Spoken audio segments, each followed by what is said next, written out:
Аплодирайте ги, те вече излизат на сцената. Това са децата от детска вокална група Здравей при читалище Димитър Динев с ръководител Людмила Бобанова.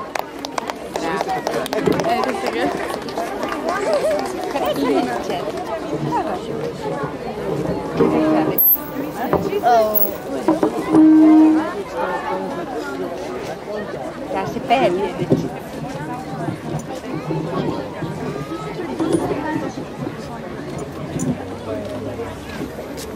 Причина ти баба да греб, защото ти причина баба ще да.